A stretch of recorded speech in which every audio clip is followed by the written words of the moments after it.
gagné majoritairement assemblée nationale dem ci assemblée googu alors yow damay convoquer l'analyste politique alors aujourd'hui lan la war a def. xam nga c'est li ñuy wax débat sexe des anges. C'est très difficile parce que cette question-là se pose à Ousmane Sonko, le principal intéressé. Oui. Et elle se pose également à Wadi Bassirou Diomaye Diakhar Faye. ñoom ñaar ñoo war a toog seen naka lañ koy décider.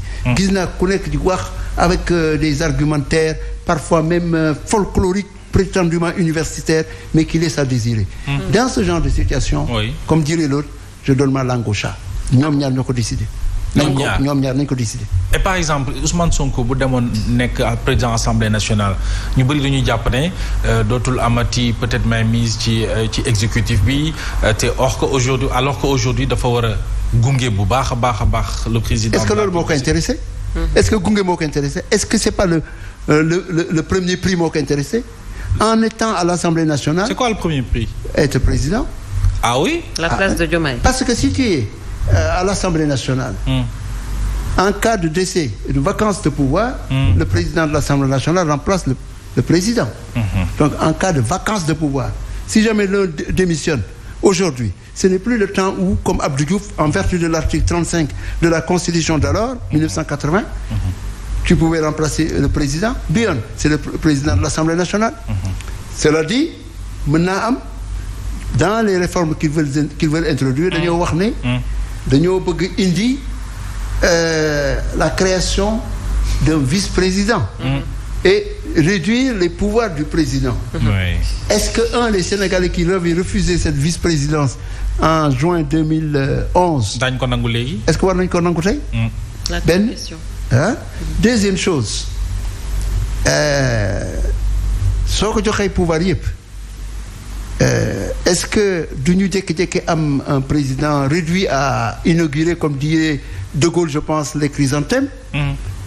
Est-ce que du ñu créer une situation où l'exécutif et le législatif vont connaître, n'est-ce pas, une sorte de bascule au profit, n'est-ce pas, du législatif. Nous tous, nous voulons une démocratie parlementaire forte. Nous savons aussi l'importance de la rapidité de l'exécutif pour mettre en œuvre des programmes, n'est-ce pas?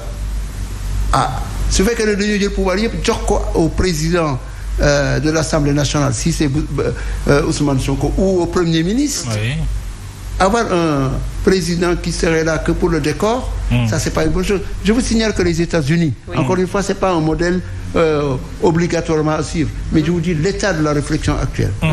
Dans un rapport fait par Heritage Foundation, l'une des boîtes à idées, comment dirais-je, yoo xam ne ñoom ils sont conservateurs et ils veulent que l'Amérique mën a nekk en compétition avec la Chine et les autres nations du monde.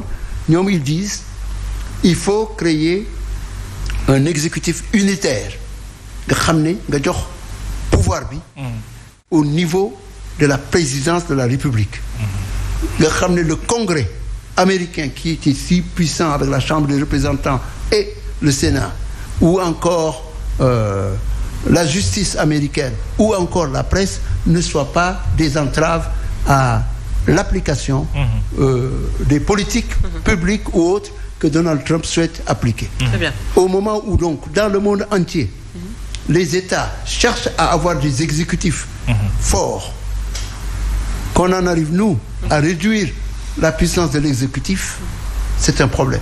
Pour moi, pourquoi mon problème? Parce que ce débat-là, c'est pas nouveau. C'est la Commission nationale de réforme des institutions, mooy les assises nationales. ñi nga xam ne c'est des plaidoyers pro domo, seen bopp lañ fi nekkal. dañoo bëgg jouer un rôle, di influencer nit ñi.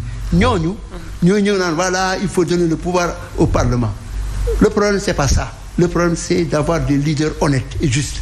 Si vous avez des présidents qui sont honnêtes et justes, si vous avez un Parlement qui est honnête et juste, si vous avez des juges qui pratiquent le droit, la ligne du droit, si vous avez une presse qui est honnête et qui dit, n'est-ce pas, ce qu'elle voit et ce qu'elle sait, je pense que nous tous, nous y gagnons.